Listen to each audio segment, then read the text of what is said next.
So here we go with the seagull first. Why the seagull? Because I want to preserve these light areas. This is gonna be the white of the paper, and I don't want to use masking at this first video because it adds a layer of complication for those with less experience doing paintings and watercolors.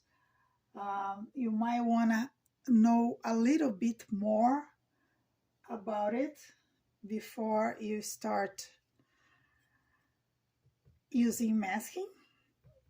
Maybe a little confusing for some. And in a watercolor, most of the artists will tell you to start from light to dark, but I can tell you what is important is that you paint some way that you feel comfortable. For instance, if you prefer paint dark to light, you can do it. It's possible. However, you need to be very, very careful not to lose all your highlights, especially if you don't have a masking. So as far as good advice goes, I suggest you to start textbook start with the lightest value and go slowly changing the color until you have the value and the hue that you need.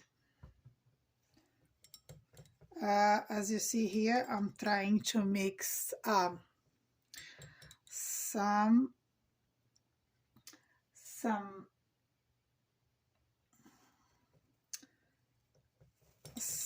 warm kind of gray that's not too overpowering for my painting.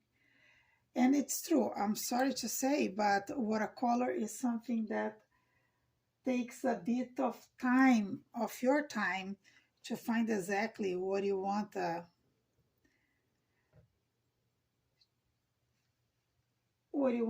paint. Oops, too dark.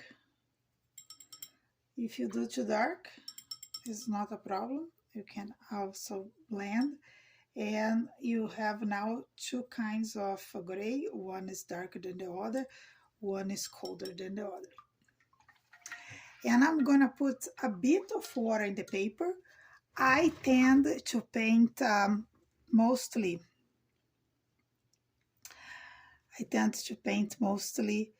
wet on dry, meaning that my brush is wet and the paper is dry. It's a question of preference. Many artists will start with some big wash, like wet and wet, when the paint is wet and the paper is also wet. Notice there is this little belly here. We don't want to lose it, so we move the paint a little bit. This part is a little bit bluer, so we need some bluer tone to follow the light.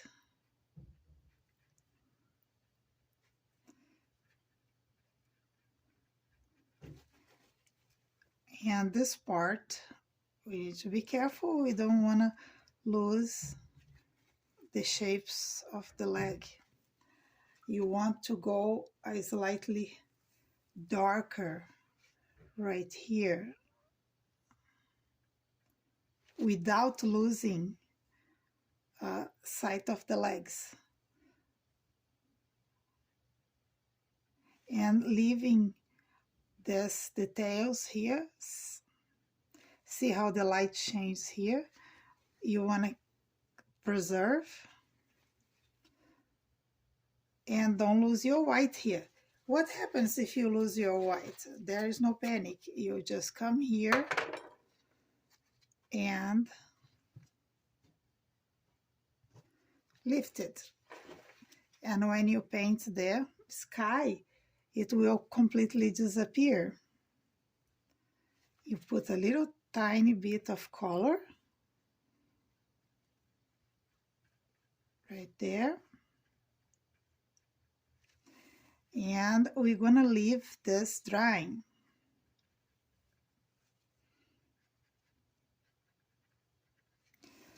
A little tiny bit of my gray mixture right here under the neck, and a little tiny bit more right here and right here, right on this edge.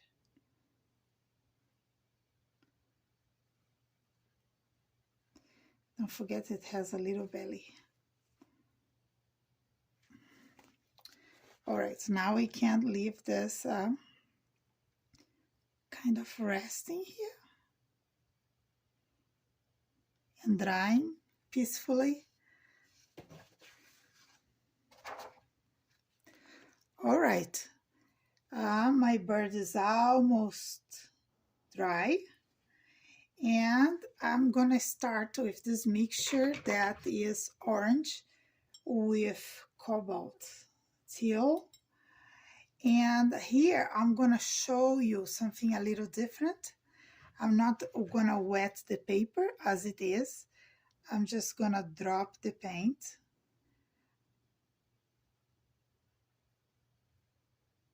And I will soften it, the edge. You start away from this line where the paint, and you move very slowly. So you do a blending, but you don't mess up what is already there. And this is that part here that I can add a little bit of orange later on.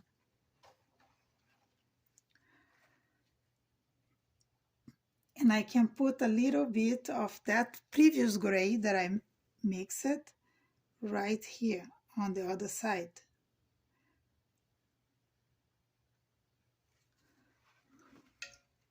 Again, it's gonna bleed, and I'm gonna very gently remove it.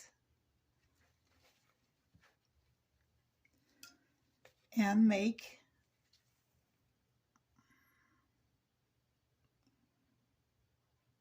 very gently,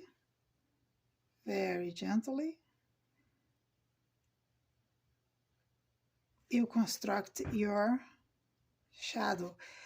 What is interesting about this picture is that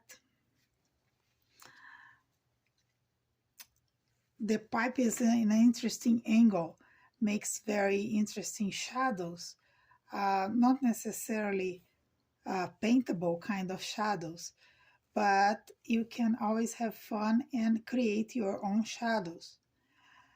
When you're creating your own shadows, though, you need to be careful to preserve the source of light. You need to make sure that your whole painting has one light source. Or if you have more than one light source, you need to make sure that whatever is under the spotlight has some consistency.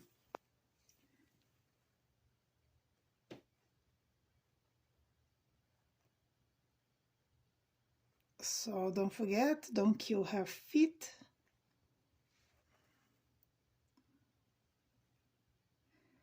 I'm just deepening the values here. I want the viewer to see this object as a cylinder, and a cylinder that is not necessarily moving towards me or away from me, is a kind of bended. And here we keep going. Notice that you have a very light line here because the sun is coming directly from above, so this part is darker. And be careful not to let your paint to dry when you don't want it to dry. Sometimes we are in a hurry and we want the paints to dry faster, but most of the time we want it to dry the way we want, not let it become too settled, because it's going to be very hard to lift an edge. And as you notice, I'm always holding a piece of paper towel, and I make sure to control the water in the brush, because if there is too much water, you're gonna have a bloom. If has too little water, you may lift paint where you don't want to lift paint.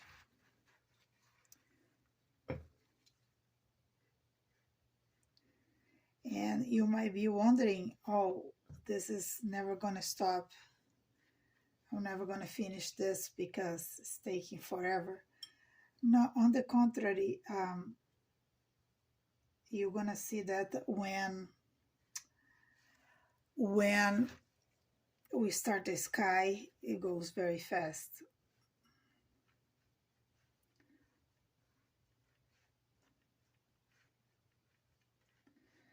That's it. We are gonna readdress all this painting here, all this part of the pipe and the light very soon.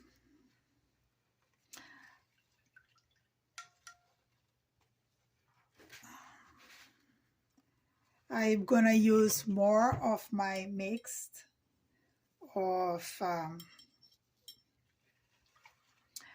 Cobalt Teal and orange.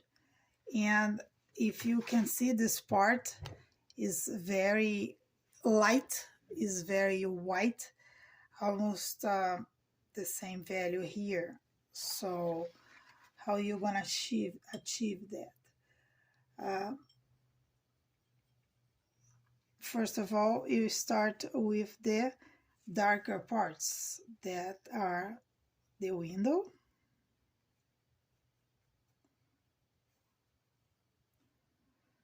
It's not really a window, it's just a glass that protects the lamp inside of it. And for that area, I'm gonna change my brush to a 10th. If you prefer to continue painting with a smaller brush, there's nothing wrong with it. It's true that sometimes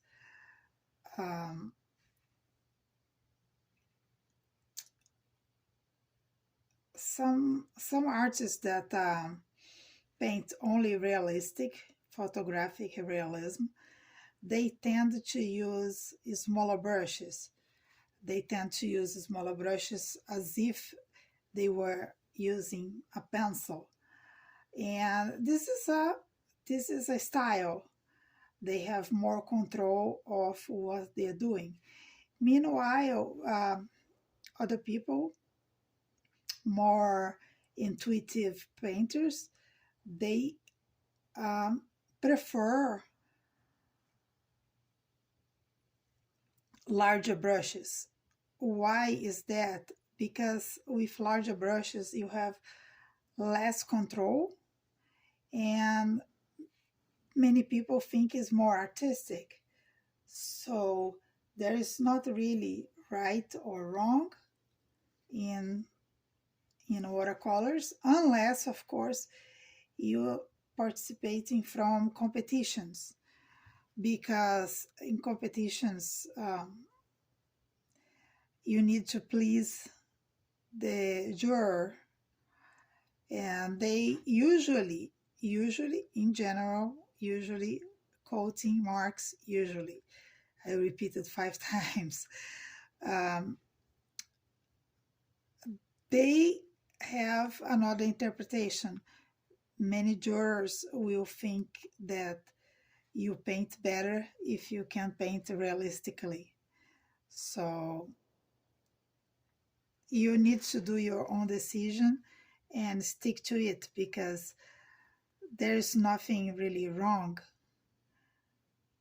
And with time, you're gonna find out what is best for you, what convey your art better. If you are realistic oriented, or if you are more um, intuitive painter.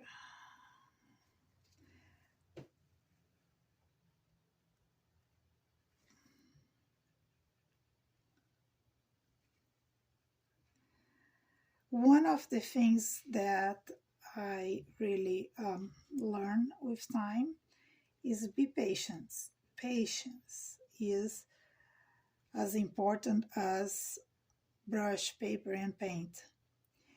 Sometimes you look something that you're trying to paint and it's not working out. And this is true for all kinds of artists, even the famous, very famous ones. Not necessarily happens. Sometimes you need to teach yourself how to do a specific color, a specific effect. Um, and there's not much to discuss about it, because it's practice. And don't think professional artists know everything. They are always learning, they are always pushing their limits, or because they want to win a prize, or they want to sell something, or simply because they want to do something different. Many artists are stuck in one kind of subject. They only paint ABC, and it's not necessarily a great choice, in my opinion, but they become masters in some specific subject. I'm mixing here a violet with a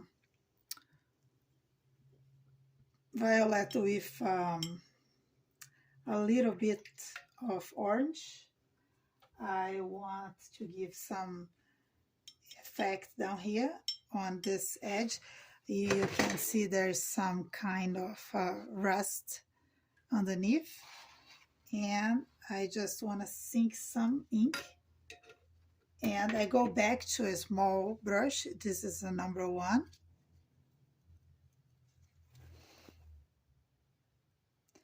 and I'm just gonna drop this here and here, and that's where your creative spirit comes about, is when you separate yourself from your reference, because right now it's becoming itself. Very soon I don't need the reference anymore, and we can explore other methods of doing things without being obsessed with the picture. See, I'm creating tiny bits of blooming. I'm disturbing the paint as much as I can to create this idea of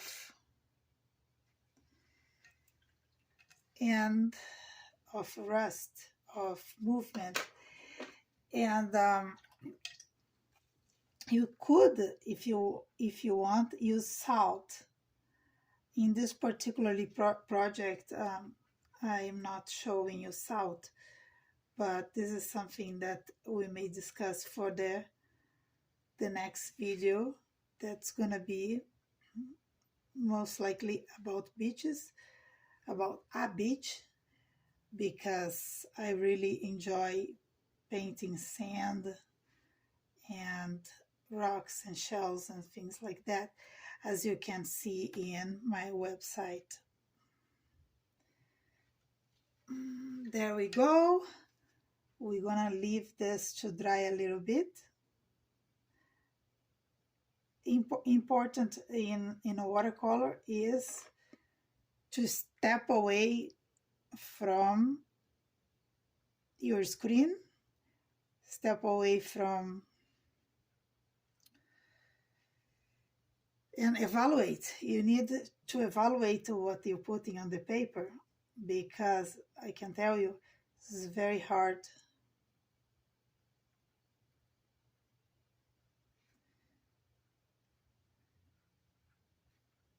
All right, and since I mentioned salt, I'm gonna put a tiny bit.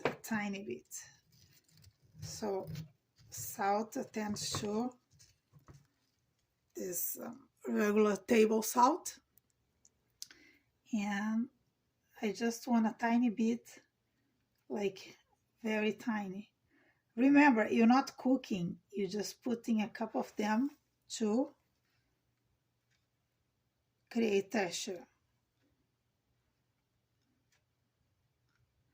A tiny bit goes a long way. I am using this Portuguese salt. There's nothing fantastic about it, but I have several types of salt available on my table. Okay, so here we are again, and we look at our reference photo. As you can see there, the sky is very flat. There is not much happening here.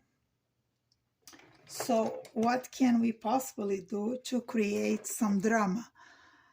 Painting is all about drama, and we can maybe add some clouds.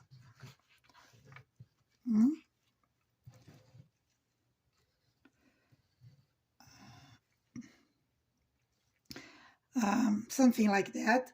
But I want to make sure that this edge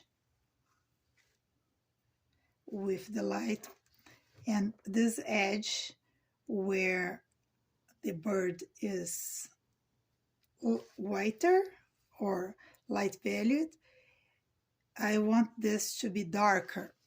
So how you do that? As I mentioned, many watercolorists would always prefer to paint the background first. I paint whatever I think is interesting.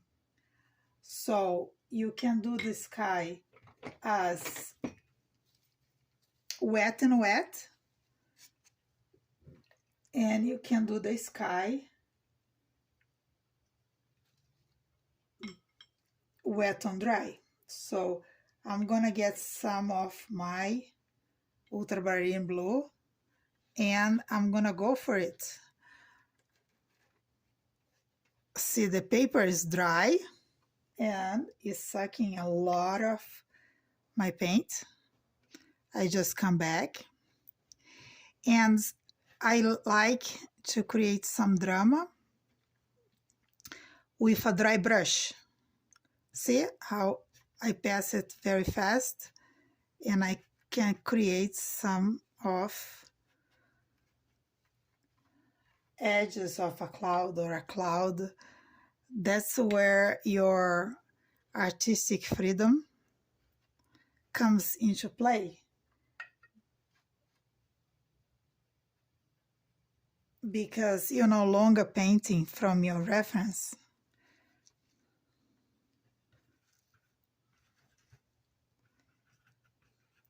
Suppose you don't like it. Oh, I don't like this. It's very rough for my taste. So you can just, oops, come back. See, that's what I mentioned. Always wash your brushes very well. And if you make a mistake, just go back and correct it. And what I'm doing here is softening the edges to create some variety.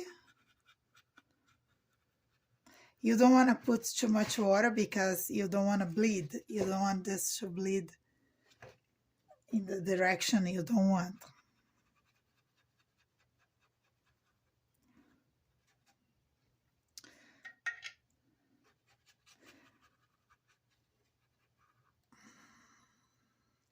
I leave this edge as blended as possible because I'm going to come back and put more paint, so I just don't want it to dry a hard edge. And at this moment, I'm going to be careful with my sky because I'm going to define the bird silhouette,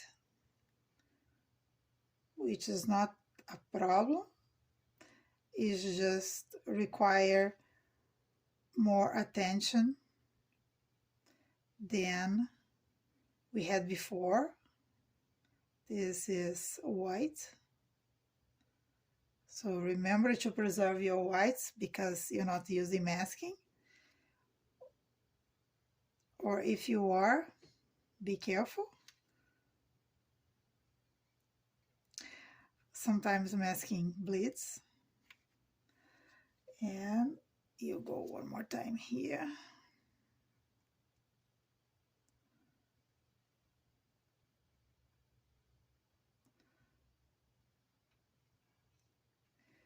And if you make a mistake at this point, don't worry, you can, most of the paintings can be saved.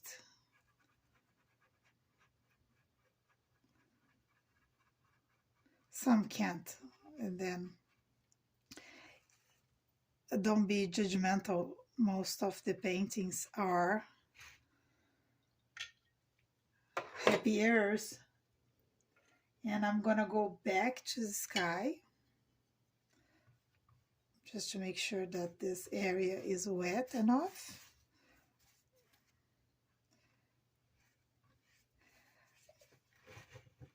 And always remember, at the very end is your painting. You more or less allow it to do whatever you want, as long as it makes you happy. Here I'm just putting clear water.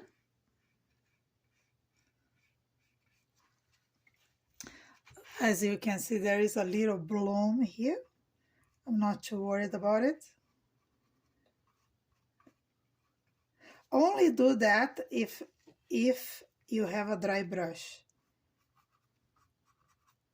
You're just moving paint without water. It's kind of funny. I suggest you try in another piece that you don't want to maintain.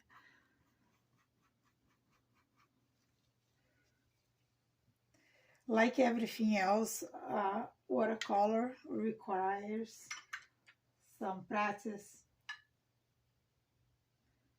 and it's okay. You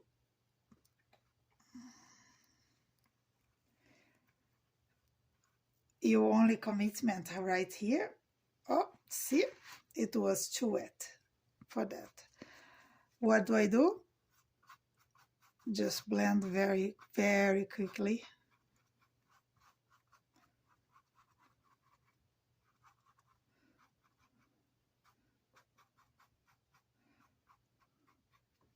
Remember, you're gonna come back here with more paint, so don't be completely scared.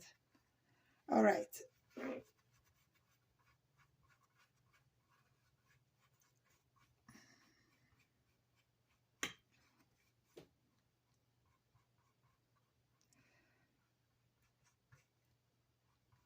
Remember, I mentioned that I wanted to preserve the light here on the pipe, so we go back with a smaller brush and let it be the light. When you finish painting the pipe, the post, actually is a post, not a pipe, you're gonna have a better sense about lighting, because you're gonna see it that these values go darker with the darker sky. It makes a lot more sense than what you're seeing right now.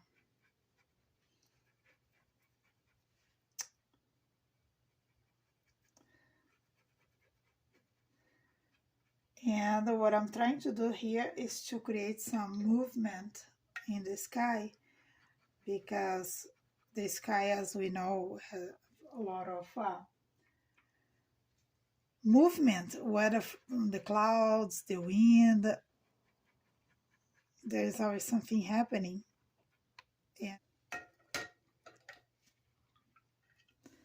And I'm gonna go back, soft the edges. Remember to start away from the edges as far as you can, and not too wet. You don't want a major bleeding.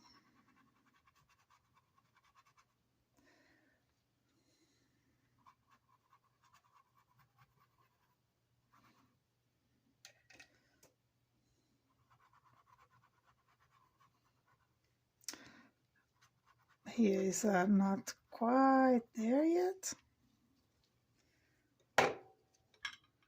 And again, if you regret your decision, you go there and spread off.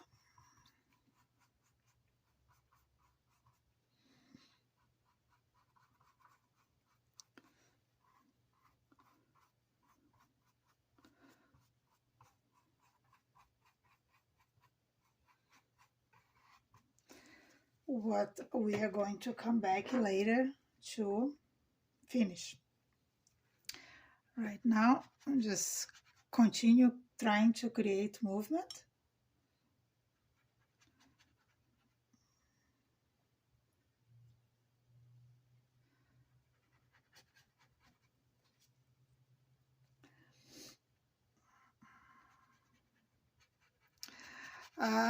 Maybe you're thinking, oh, why she's not doing all wet in wet? I could. Actually, this kind of painting, I have a large surface, and I could have gone from other paths.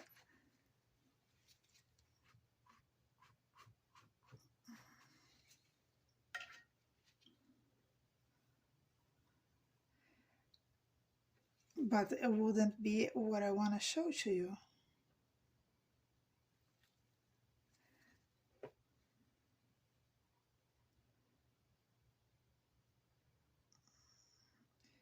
So be careful about around the bird, around your seagull. You want it to have all the whites we already discussed. And you can see that as the painting progresses, we need to be more careful where things go, where your paint goes, where is your brush is, how wet your brush is. And you can splash color.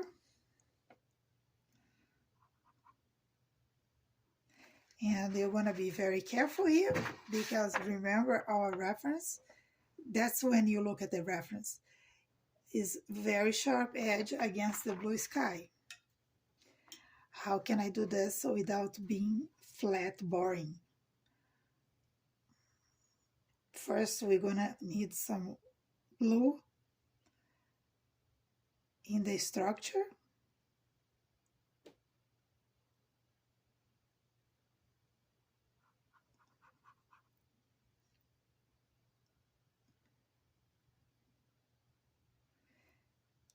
And as you can see, I get silent because at this point I have to pay attention.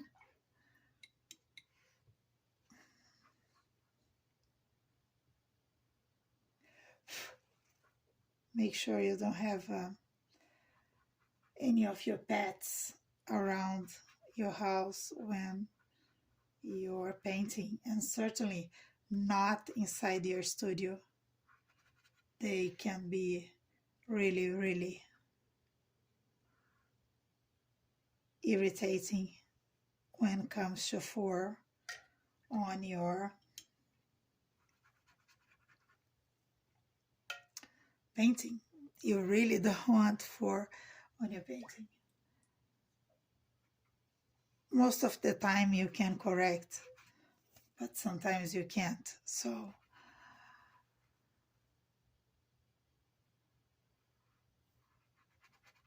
I did some overlap there because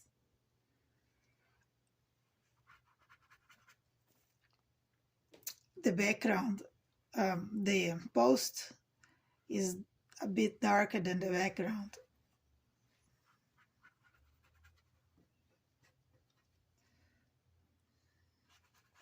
And you can hear how dry is the paper.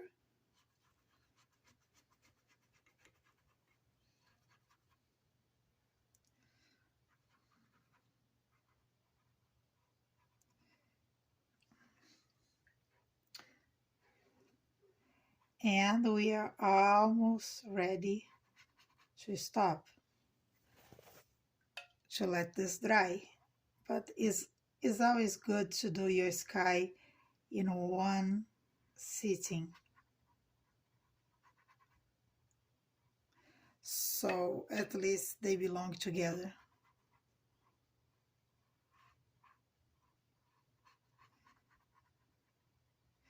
And don't worry right now with your painting.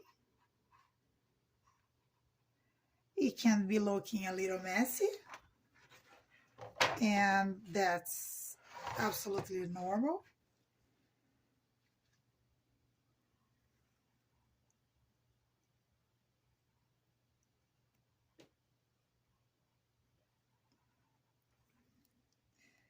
And remember, your painting is ready when you say so. Maybe you're gonna like my interpretation. Maybe your interpretation is more interesting. We really can't tell. What we can tell is if you are happy or not with your painting at the end. Because if you're not ready and you're not happy, it's probably not finished.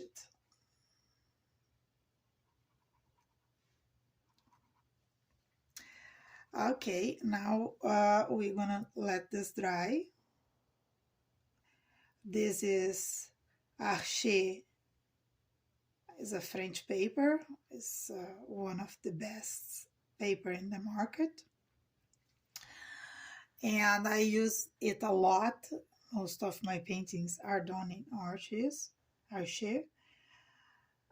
because it has this ability to blend. There are other papers, very good papers, depending on the project, that they don't move the paint as well, they don't blend as well. And what I'm gonna do now, I'm gonna use pure water. It's just a spray bottle, and I want these areas that I use the dye brush to rest, and they are gonna blend by themselves. And don't worry, it's not gonna screw up your painting unless you really wash it, and that's not my goal here. I am just doing enough that the paint is gonna move by itself a little bit, and is gonna help me out in the next step. So you just leave it there and let it dry.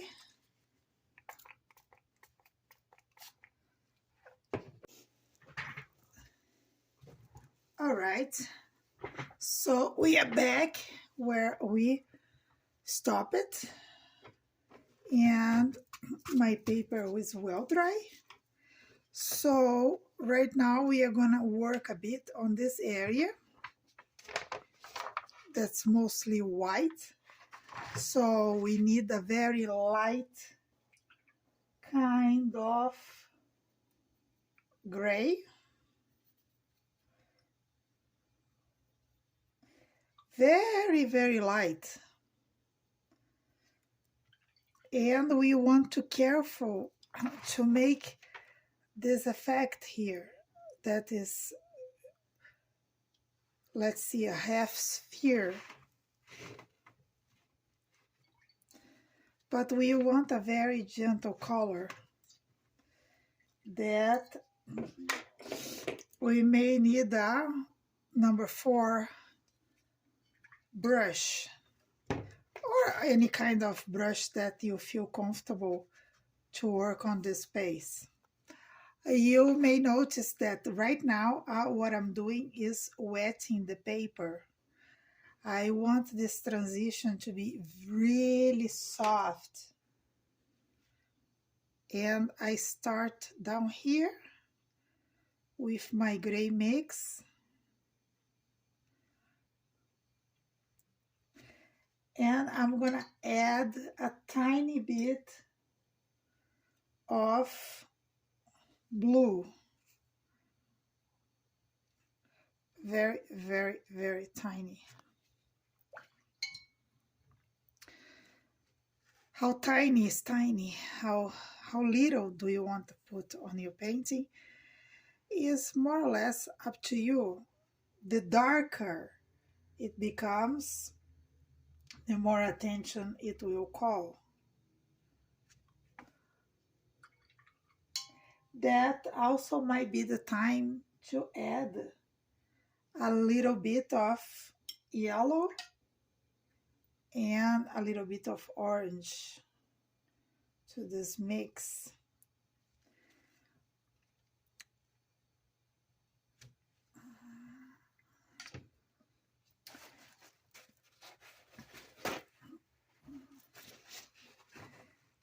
And you can play around a bit until you're happy enough with your color and the effect you're creating. And you start bringing it down. Notice that there is a shadow here that you don't want to lose. So you may be adding a tiny bit of color here.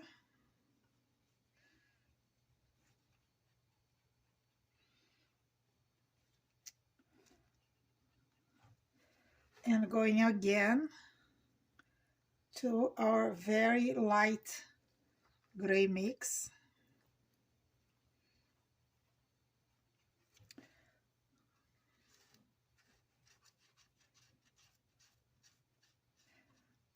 that mostly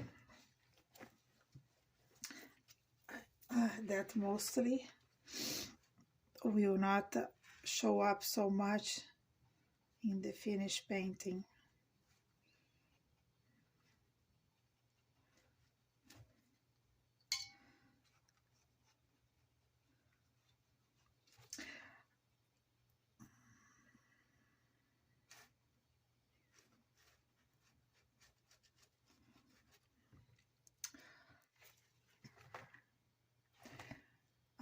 I'm fixing this shape here. I just have a wet brush and I'm not adding any color at this moment. I'm just trying to fix the shape a little bit.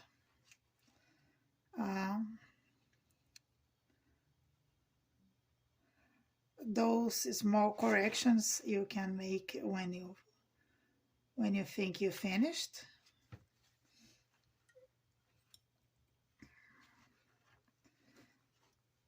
And we're gonna work a little bit inside this gray, dark gray area here.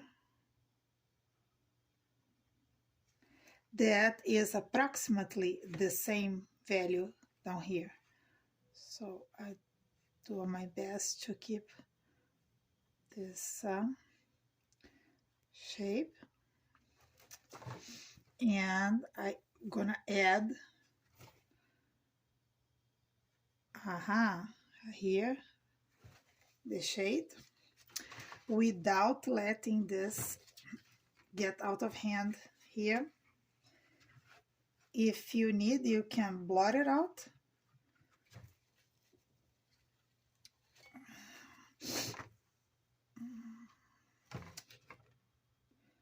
This is winter time for me, so you always have to be a little careful so things behave as you should.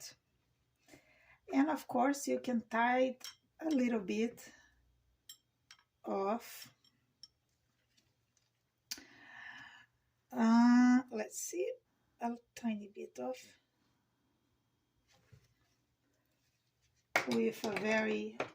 with the smallest brush you have. You can add a tiny bit of, in this case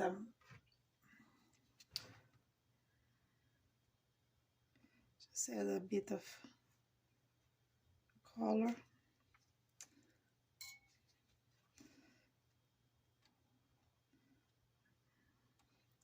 You always must try to create some entertainment for the viewer.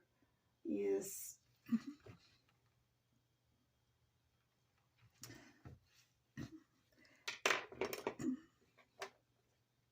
as much as possible you want to paint something that is intriguing, is different.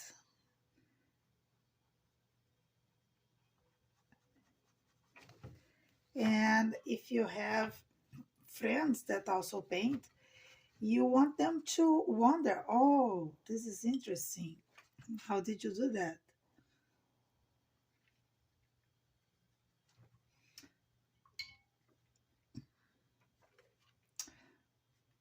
But right now, as you can see, when we are approaching details, there's less things for me to suggest, because it will become more your painting than mine as we approach conclusion. Of course, there is a few steps that you may want to go over. We still need to work on this area and on the overall area that connects to the sky.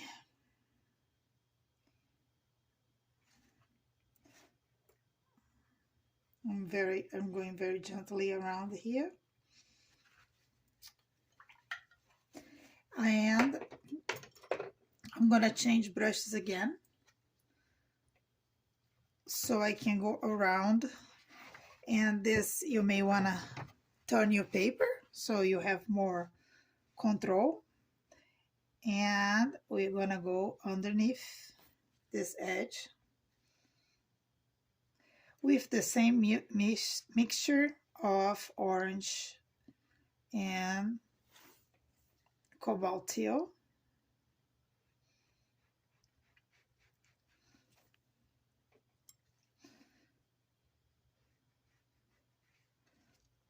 Okay, pay attention. If you see something you don't like it, take it off as fast as you can.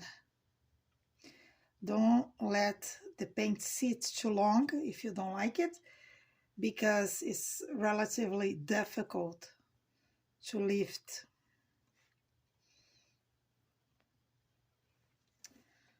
And I'm gonna leave this light over here.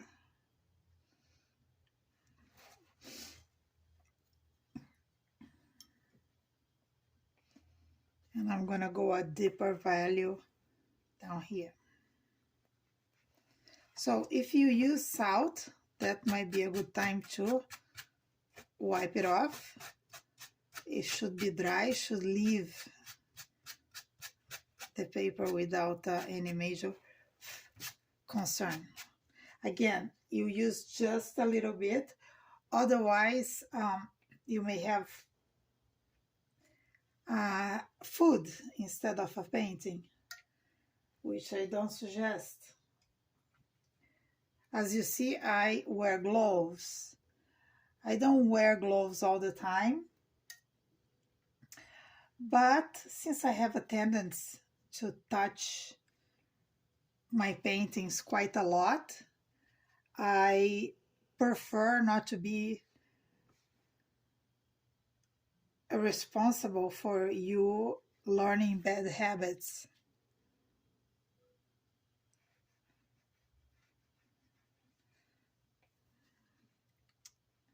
So I continue adding color here.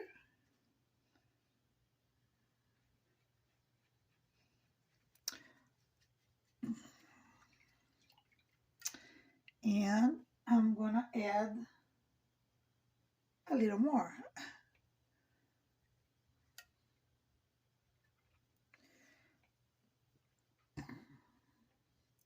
Watercolors can be very forgiving if you allow yourself some time to look at your painting and work slowly enough so you can change your mind when you see something you don't like it, or something that you could do better. So as long as you're not painting super fast, you can probably fix whatever you don't like it, come back, add more color.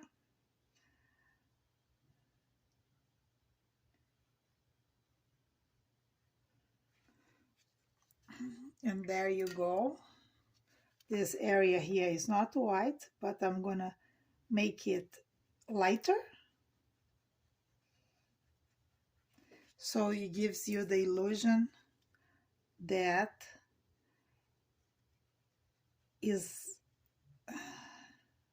has a dimension on it. And I'm gonna come back here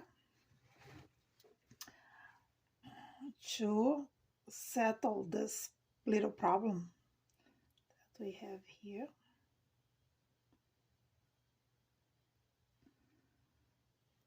We don't see this edge, so I painted it.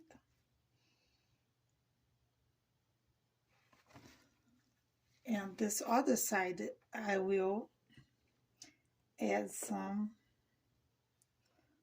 blue to my original mixture and make it darker right here.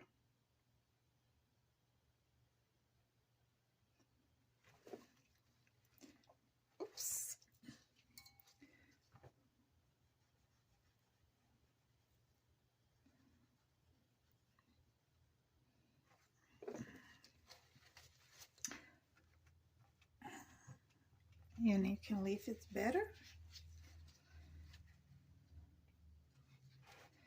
And we are going to continue separating this area and try to make it look like a three-dimensional object. Note that they are all in shadows, so you can go darker.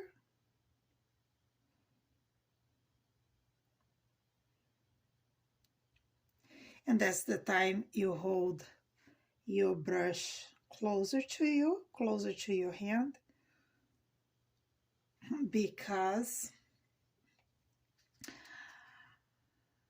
now you're painting the tail. And to paint the tail, you really need to have control where your brush is going.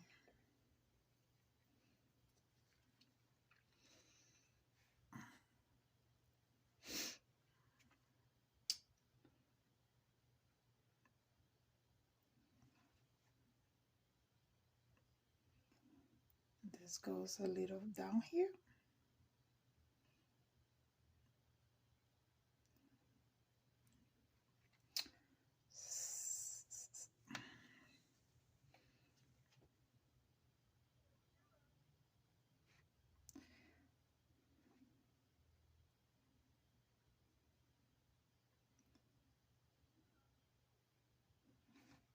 Right there.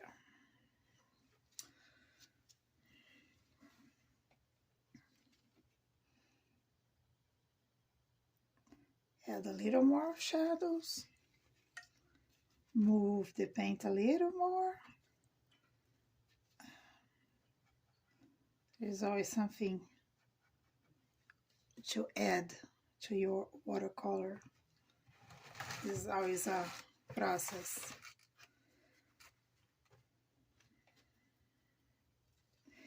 And the only thing that can kill you right now is impatience. If you really lose your patience, I suggest you continue the class tomorrow or whenever you feel like you focused. It's not necessarily a physics problem. This is more like a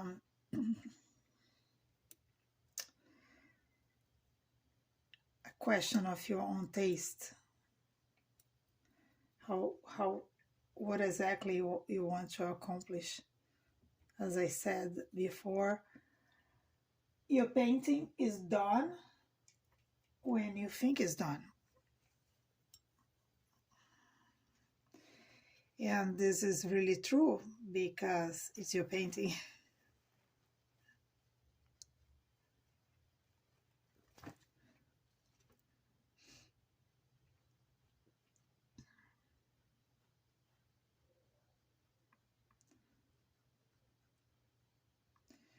And what I'm doing now is just making sure that my values are dark enough and interesting enough. Because if I just add flat values, it's not going to be interesting.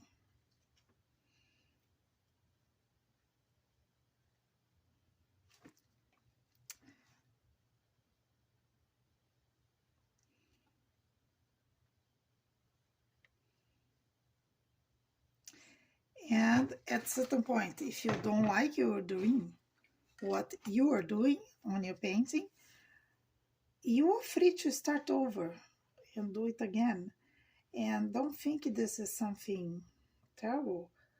A lot of artists do several versions of their paintings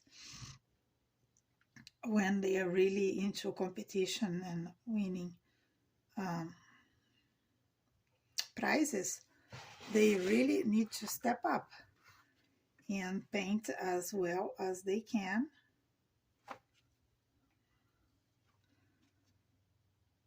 Because watercolor professional world is extremely competitive. I have been blessed enough to win some prizes in my life, but I'm absolutely aware that there are a lot of talented people down there anywhere outside US.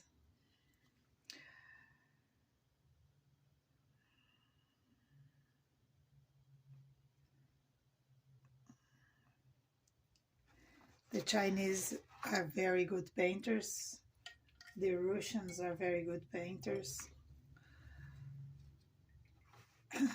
The English are traditionally watercolor painters. They have a strong and long tradition. So there's plenty of good people out there.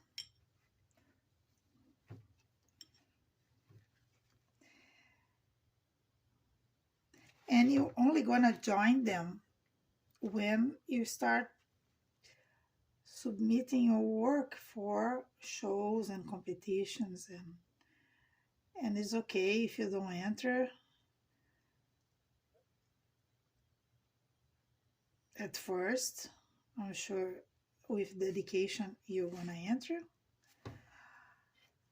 And of course, if you're not interested in competition, if you're just learning to paint for your personal satisfaction, it's also very good for you because you're going to learn a lot about fine coordination, which is very important at any age. And every time you learn something new, whether it's a new language or a new technique, painting, sewing, sculpting, anything that you learn contributes for your brain, contributes for your set of skills. So whatever is your main skills to learn to paint, just paint away. Paint as much as you can. And if you have more time, paint more. If you don't, continue learning. This is not something that requires a specific schedule.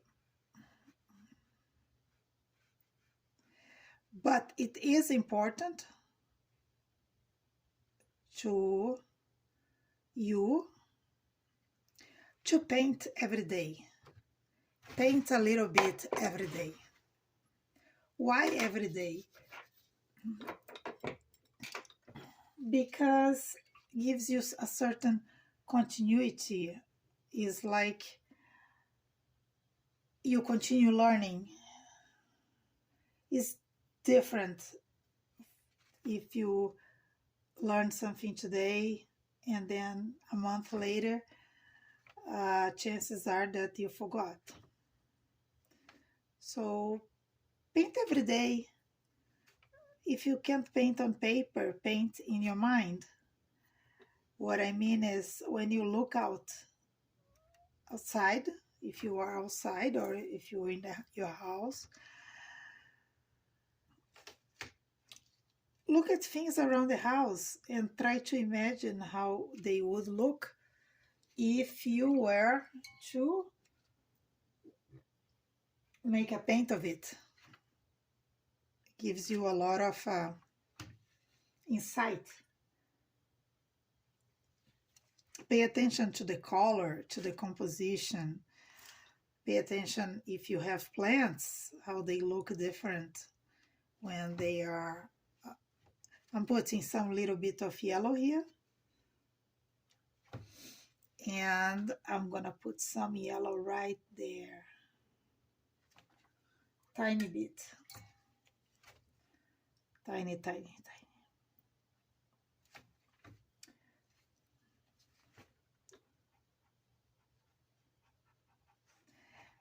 Right here, I'm trying to soften this edge.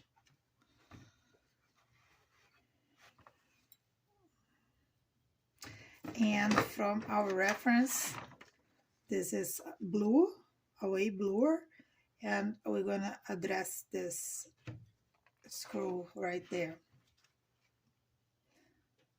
which is basically a dark gray that comes with some blue.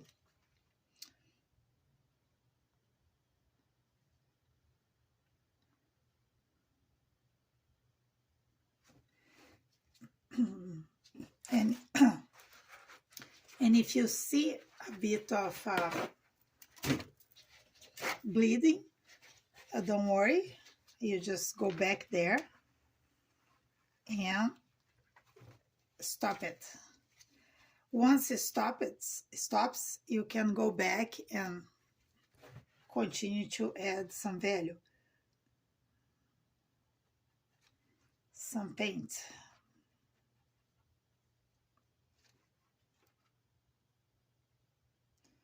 There you are. Now let's go back to the lamppost. Again, the lamppost is very dark on one side and has this feature here that's turning away from you. So since it's a reasonable large area, I'm gonna do a larger mix, and I'm gonna put my blue here with my violet to get a very nice and neat, gray. Would you like to use a gray that comes straight from the tube? Yes, if you want to do that, you can. I mean, remember, it's always your painting. It is always your decision. As long as you're happy with what you're painting, it's most likely other people are gonna like it too. Now, the contrary is also true. If you're not happy with your painting, probably your audience is not going to be happy either. So I'm trying to saturate here as best as possible. And I change to a brush that's only water. And now I go very carefully away from the edge. You don't want to put water directly into your paint. Usually doesn't look good.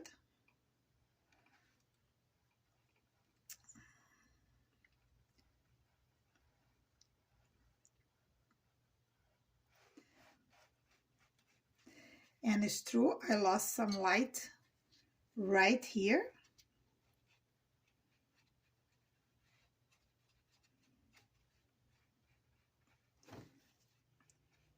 So there we are, more or less the way we want it.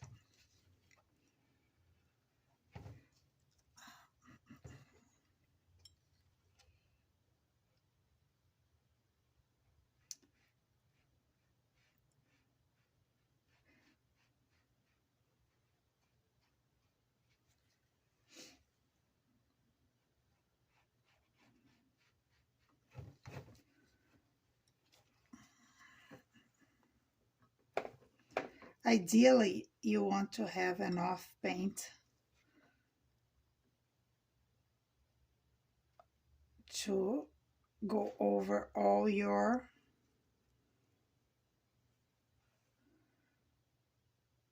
shape.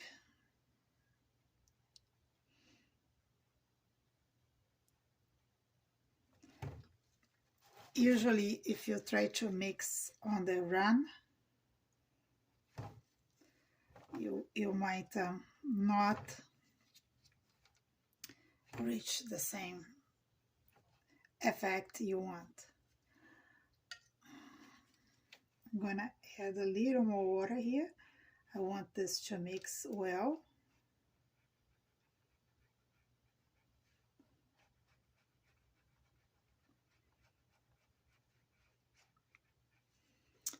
And then I'm gonna preserve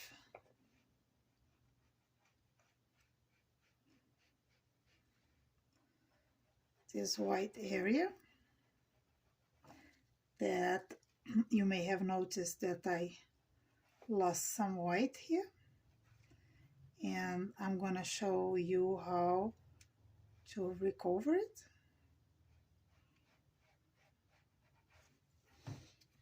All right, now the last part here. I'm mixing a little more of my gray.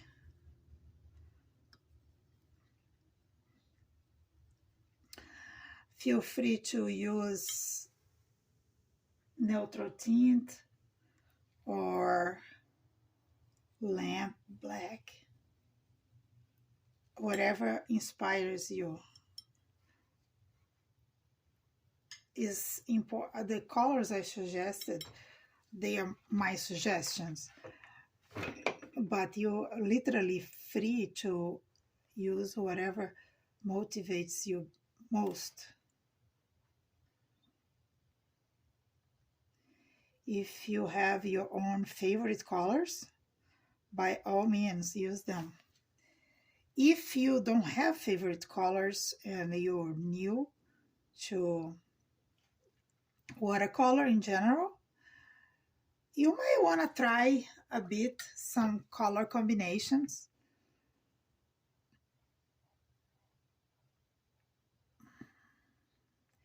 And study what kind of mixes you like best.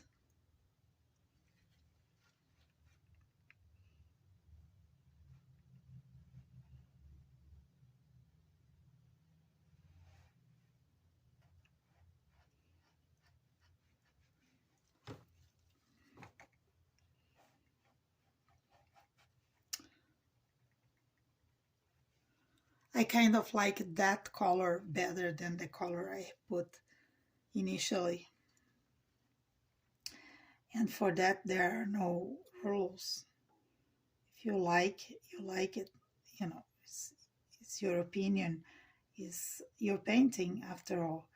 So if you want to go back and add another layer, is perfectly fine.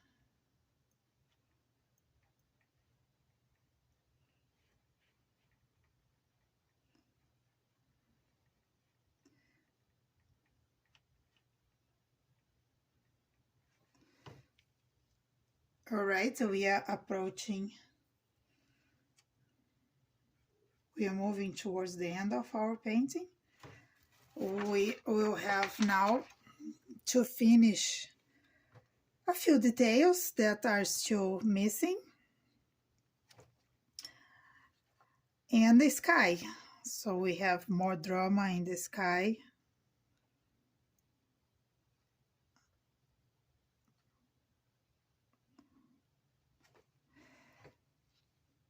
And maybe you can call it done. Maybe you want to paint more. It's going to be up to you when you feel like you're done. Just don't go over too many times over an area, because everything is a decision.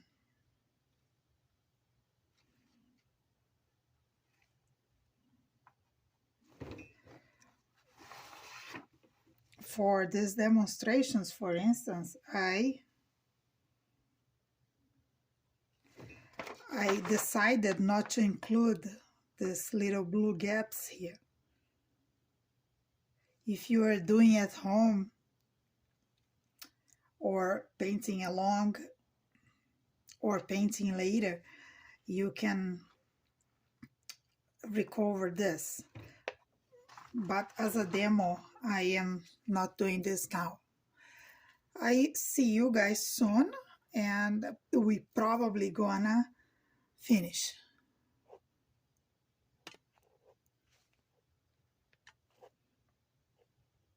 So what am I doing now before we proceed is to fix this. This is a scrub brush.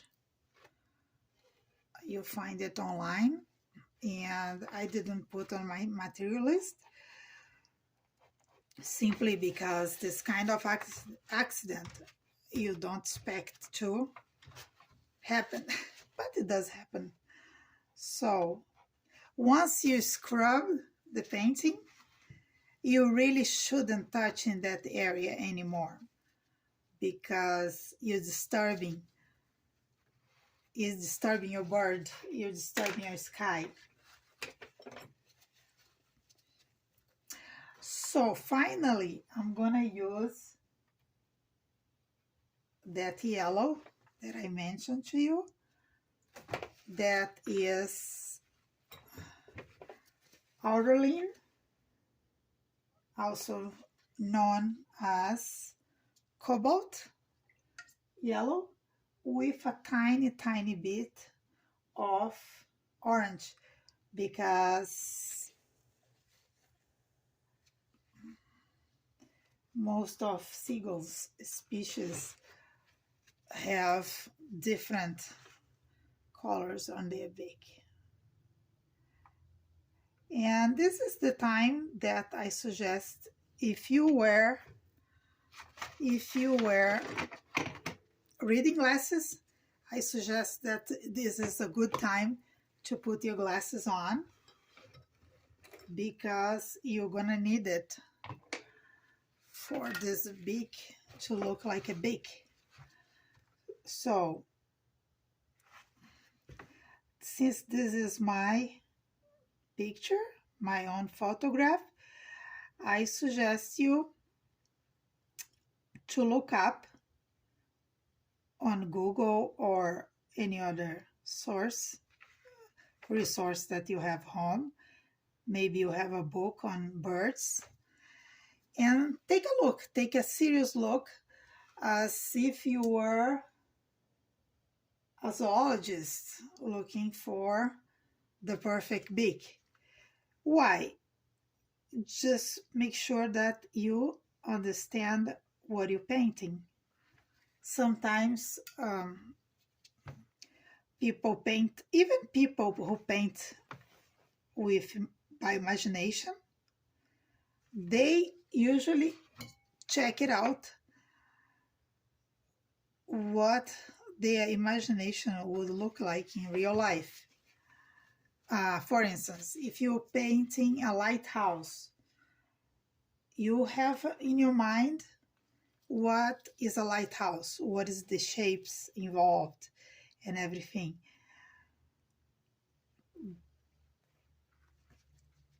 Even though you have seen them in movies, in real life, you still need to double check the proportions and the overall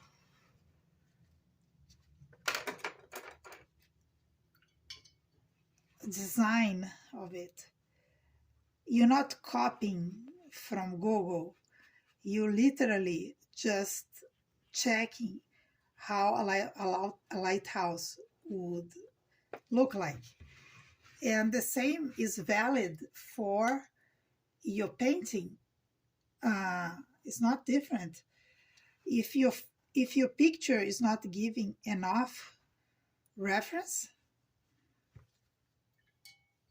about an eye or a feather or a shape, you're not stuck to your photograph. You are free to look other pictures. Of course, you cannot copy somebody else's work, but you can certainly check out other photographs that might clarify what you want to see, what you're seeing. And I can tell you a story. I thought it was particularly important for me. I like to paint crabs, and it was very important to me to go to the supermarket where they sell crabs and lobsters and all sorts of seafood. And I spent some time looking at them, at the crabs, the crab tank, where they are alive, not judging those who like this kind of food, but I was there and observing how they move. And then I had my own photographs from a beach with a variety of crabs and fishes and seafoods, and I could look at them later and decide what would be a good subject to paint and what wouldn't.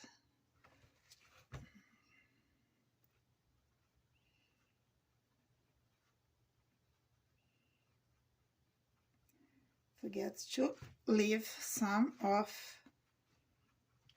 note that the chest is a little bluer. Nothing's really white, nothing's really black, so you need to adjust as much as you can your values. And they are so strong, they are extremely smart. I have thousands of pictures of seagulls. Some of them I painted, and they are on my website.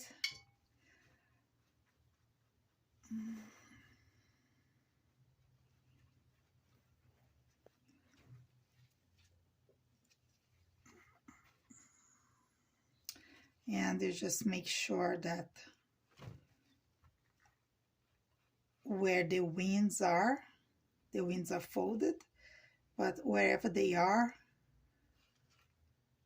is a strong part of the bird. All right, I think I like it.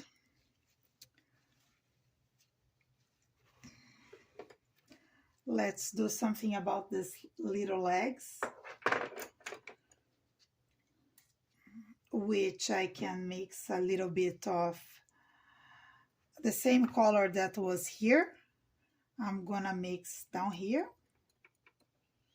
with this same orange. I'm gonna add a little bit of violet, and I'm gonna go for it here, and I'm gonna go lighter as I move towards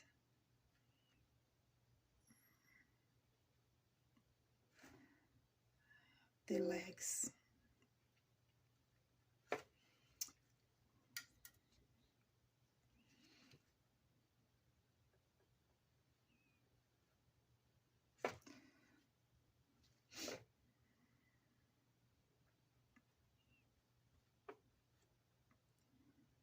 And of course, I'm gonna come back there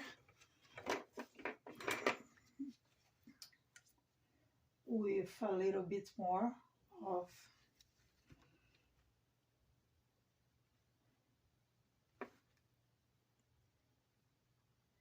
And that's a part of your painting that even though you want it to be nice, you no longer need to be obsessed about color harmony, because it's basically painted in 5 or 6 colors, so it naturally is naturally harmonic. A little more here. Don't forget to leave some white paints. And we need again add some black or darker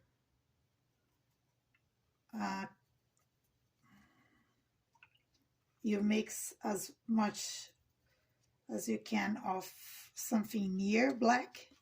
Same thing you put on the eyes. And look at here, there is this coat that is black. It's the tip of the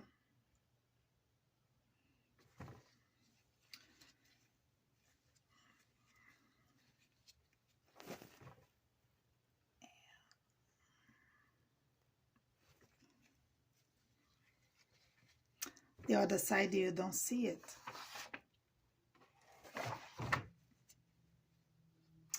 Now what I want to do while you are still here, I'm going to go back and make sure that I have enough white here to be seen as feather.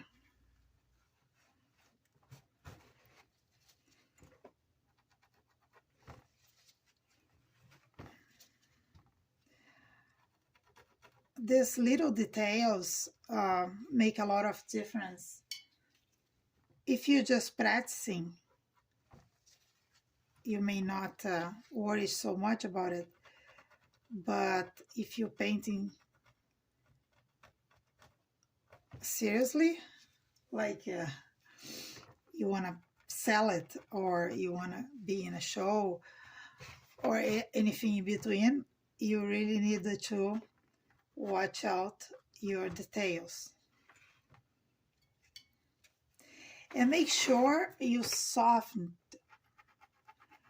This, you don't need a scrub brush. I'm doing a scrub brush here because I want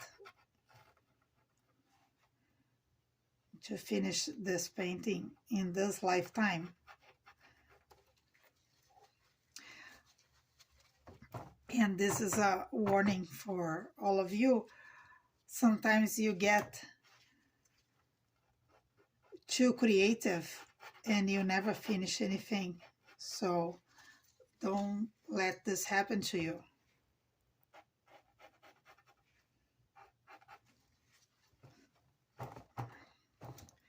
All right. Okay, and we are back to take care of this sky. So I'm gonna use my overwash and clean water, and I'm gonna go over. See, it's just clean water, and this paper, Archie 300 pounds, takes the paint really well, and you can put clear water on it quite easily without disturbing the previous wash. And be very careful near your bird and near your post.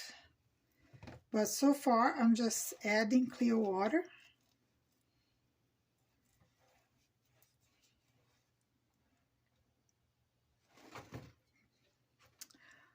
And I'm gonna add a new wash with my blues.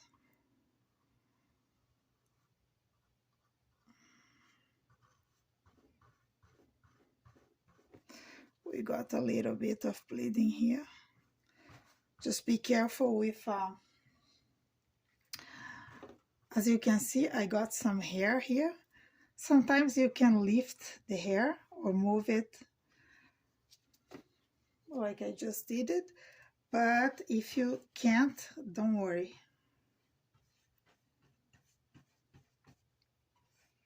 I got a splash right here, so just take the excess of water.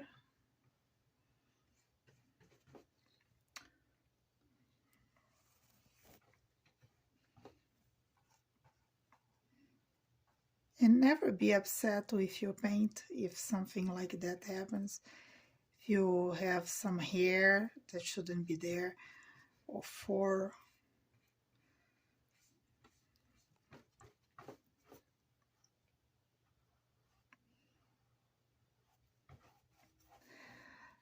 a lot of good paints were made with some accidental discoveries.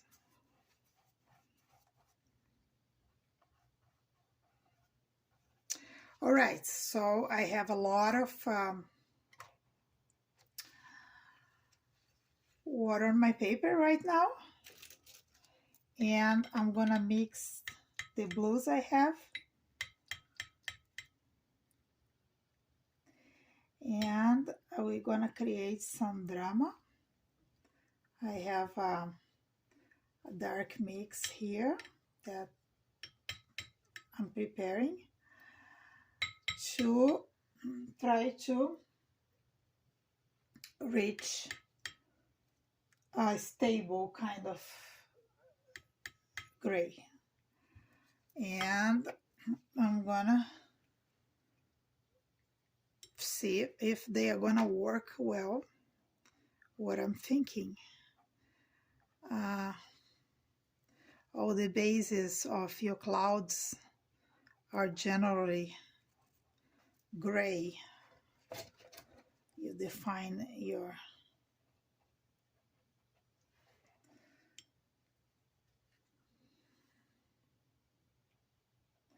and since I'm not following in any particular reference, I can have some freedom to do whatever kind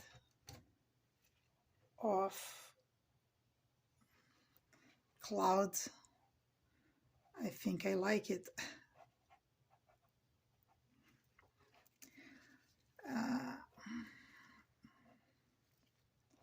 And you always define your clouds by their surroundings.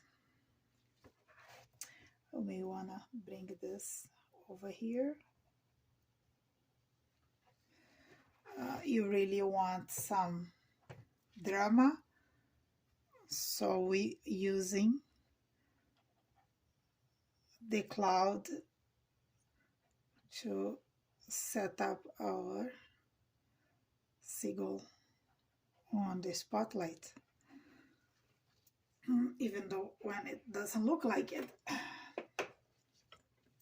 And I'm gonna go back to my oval wash, mix a little more of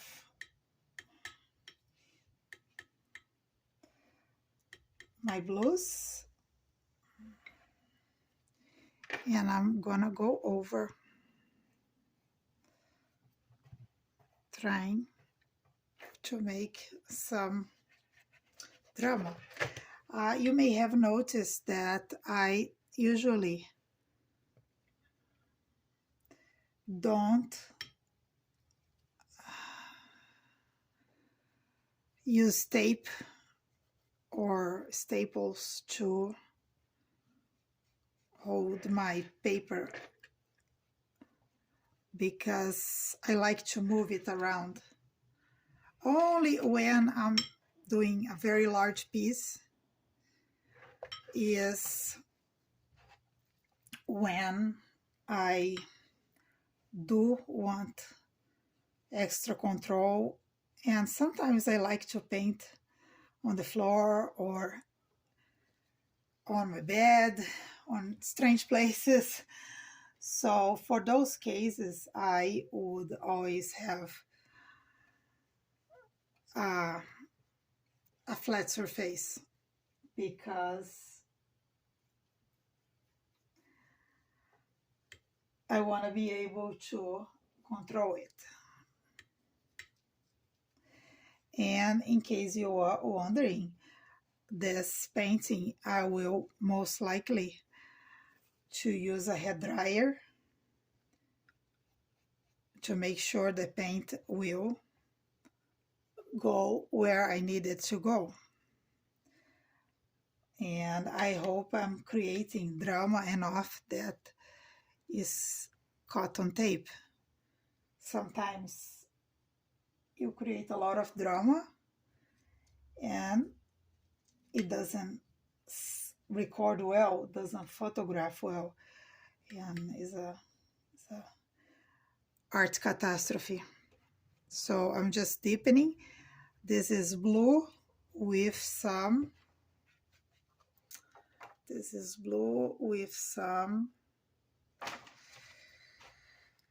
violet, which now is a question of patience to bring down the values where I need them.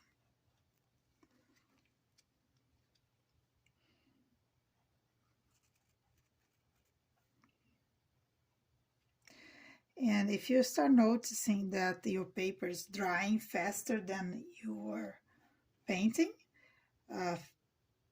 feel free to wait and re-wet.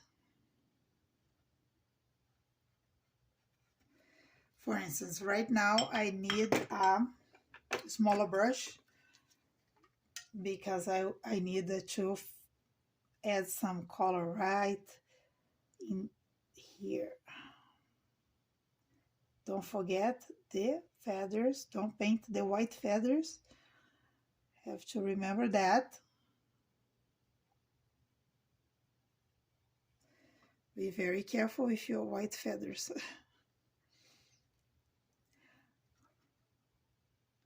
Because after this stage, you're not gonna be able to come back. Maybe in the next painting, I will show you how to lift paint,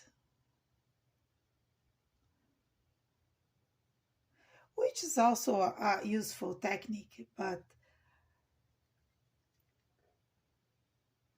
you not necessarily want to use to as your main tool.